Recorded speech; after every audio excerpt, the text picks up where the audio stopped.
বোয়ালহালিত আঞ্জুমানে মুত্তাবেইনে গাউসে মাইজভান্ডারী শাহ এমদাদিয়া গাউসুল আজম মাইজভান্ডারীর দ্বিশত জন্মবার্ষিকী উপলক্ষে স্বেচ্ছায় রক্তদান কর্মসূচি অনুষ্ঠিত সোমবার ১৬ ফেব্রুয়ারি বেইনে চট্টগ্রাম জেলা কার্যকরী সংসদের উদ্যোগে আলহাজ সৈয়দুল হক ট্রাস্টের ব্যবস্থাপনায় চরণদ্বীপ দায়রা শাখা প্রাঙ্গণত মোহাম্মদ সেলিম উদ্দিনের সভাপতিত্বে অনুষ্ঠানত প্রধান অতিথি হিসেবে ভার্চুয়ালি বক্তব্য দিয়ে নায়েব সাজ্জাদানশীল আলহাজ সৈয়দ ইরফানুল হক মাইজভান্ডারী।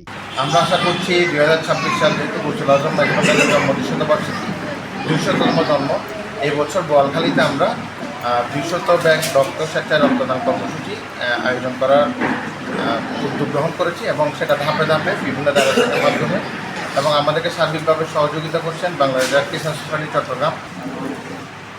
আজকে এই যে চরণদ্বীপ এলাকায় বোয়ালখালীর আলহাজ সৈয়দুল হক খান ব্যবস্থাপনায় পরিচালনায় এবং আমরা রেড ক্রিসেন্ট থেকে এসে ব্লাড ডোনেশন প্রোগ্রামে অ্যারেঞ্জ করছি এবং এই ব্লাড ডোনেশন প্রোগ্রামে চরণদ্বীপ এলাকার সাধারণ মানুষের মধ্যে ব্লাড দেওয়ার যে একটা উৎসাহ দেখতেছি, এটা স্বাভাবিকভাবে সত্যিই উৎসাহব্যঞ্জক এবং বরাবরই ধারাবাহিকতায় প্রত্যেকবারের মতো এবার যেভাবে এরকম পুরুষ মহিলা এবং যেভাবে এগিয়ে আসছে তার মধ্যে আমি খুবই সন্তুষ্ট।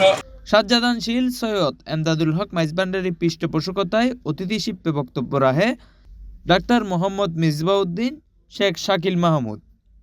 অন্যান্যকলের মধ্যে উপস্থিত আছেন মোহাম্মদ আব্দুল করিম, মোহাম্মদ আব্দুল কাদের জাবেদ সহ বিভিন্ন শাখার কর্মকর্তা ও সদস্যবৃন্দ। সি+ টিভি, চট্টগ্রাম।